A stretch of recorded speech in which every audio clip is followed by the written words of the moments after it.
Prepare a short presentation about what happened, right? So Trump was elected, even though he did lose the popular vote. He doesn't like to be reminded of that, but he did win. So I have 3 slides to try to explain what happened, and then 4 cartoons to try to maybe bring some levity to the explanation of what we can expect for U.S.-China relations. Okay, so 3 slides in terms of what happened. First thing that I think you should know is that Americans are economic voters. So we've talked about money, making money, and America being capitalist. Right? American voters reward and punish political parties and incumbents for how well the economy is doing. Okay, so here we have. Let's have a pointer on it. So this side here has when the economy is doing better than average. So this is during the election year when the economy is growing better than average. And over here is when the economy is growing less than average, right? So bad economy, good economy. And here is when the incumbent party wins, meaning that, right, if the ruling party wins, that's the incumbent party, they're here. And if the incumbent party loses, they're here. So you can see, right, when the economy does very well, the incumbent party tends to win. Okay, so very seldom do you see the incumbent party losing, and it only happened 3 times since 1948. It happened in '68, it happened in '76, and it happened in 2000. And so those of you who know the history of American elections, you can figure out, maybe what happened in those years. When the economy is bad, the incumbent party loses. Okay, so this year, in 2016, during the first 6 months of the election year, you can see the economy did very poorly. Okay, so here then, it's not a surprise then that Clinton lost. Okay, so that's the first thing that happened, is the economy matters, and Clinton suffered because of a bad economy. Second thing about American elections is that parties have a very hard time winning a 3rd term. Right? So you can think about a political party being in power. So Obama won in 2008, 2012. So 2016 was the Democrats trying to win a 3rd term. Okay? And so when the incumbent party is running for a 3rd term or more, right, only once since 1952 has a party been able to win a 3rd term. So when a party is running after it's been in power for 8 years, it almost always loses. Okay, so Obama, was essentially on the ballot. Clinton was running for Obama's 3rd term. Okay, so then again, it's not a surprise that Clinton lost.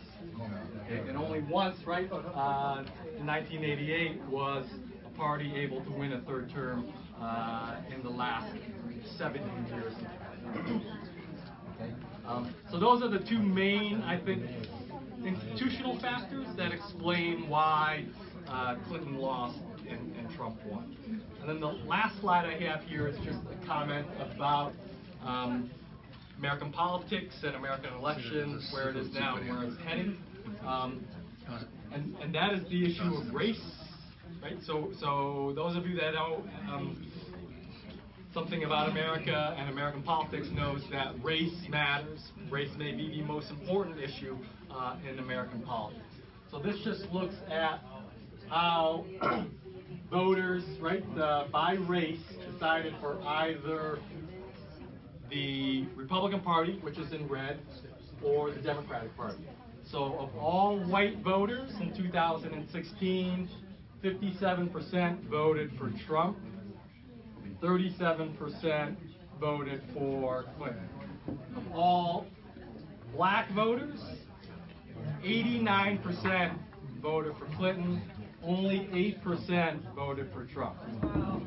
Of all Hispanic or Latino voters, 66% voted for Clinton, 28% for Trump. And then Asian American voters, very similar to Hispanic voters, 65% voted for Clinton, 27% voted for Trump, right? So the division between the parties right now is one based on race, and as the electorate becomes more Asian and more Hispanic, I expect, right, the differentiation on the parties to continue to separate based on race, right? So Republican Party predominantly representing white voters, and the Democratic Party predominantly being supported by minority voters. So those are 3 slides that kind of tell the story of what happened in 2016. Okay, so what can we expect now that we have President Trump? I don't think anybody knows. So this is just a cartoon from the Global Times, and here, right, showing that Trump's got a hand grenade here, and he's ready to blow up maybe, right, the nature of the relationship between China and the U.S. And the question is, right, what does that mean? All right, what does that mean for trade and security? So a couple of comments about trade, which I think everybody is interested in. You know, here from the China Daily, okay, a little cartoon showing that, you know, if the United States and Trump cuts off China for trade, of course, they're chained to each other, right? Both will suffer. Okay? So that's a saw. Yeah, so he's sawing off, right, China. China's going to fall. So the United States, right, if Trump doesn't want to trade with China anymore, right, it hurts both of them. Okay? So I think with trade, there are a lot of opportunities here for China. The United States backing out of TPP presents China with many opportunities in the Asia region.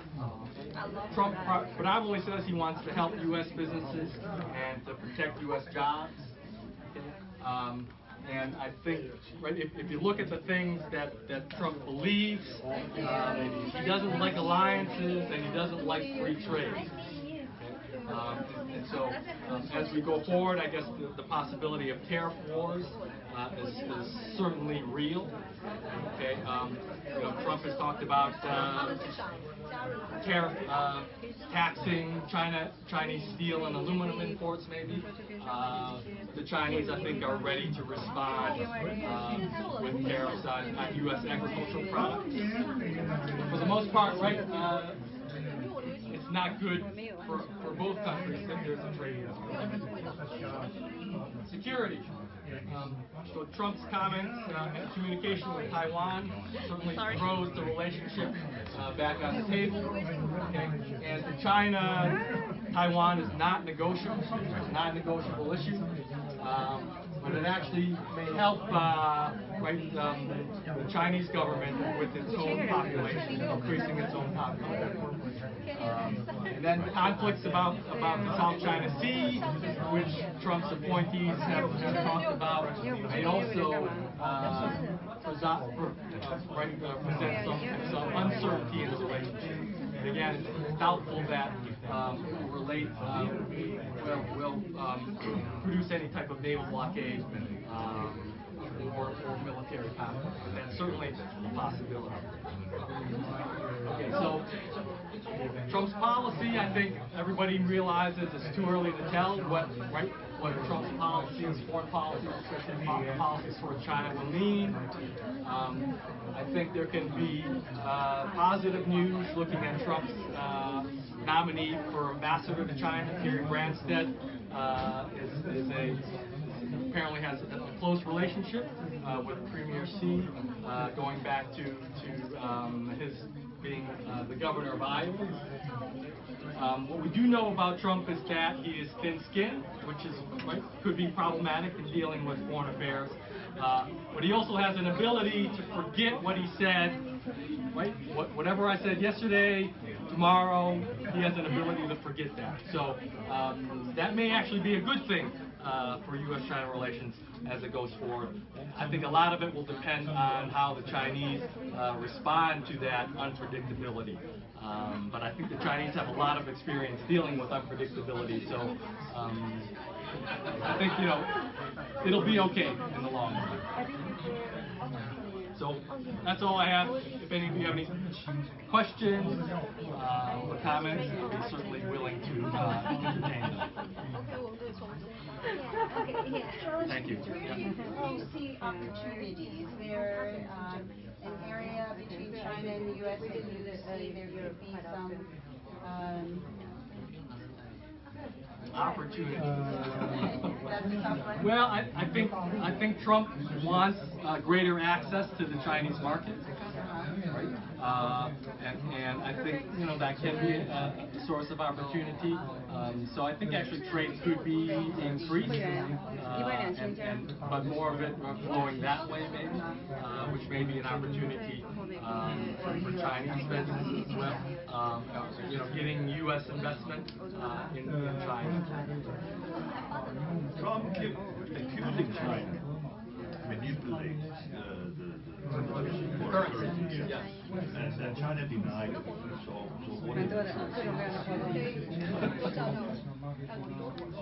What is the truth? I don't know. I mean, what is the truth? I mean, certainly it's a political topic that the United States likes to use against China. And the yuan has fluctuated a little bit on the market, but I still don't think it trades on the free open market. And so maybe until it does, that's something that the United States will continue to use.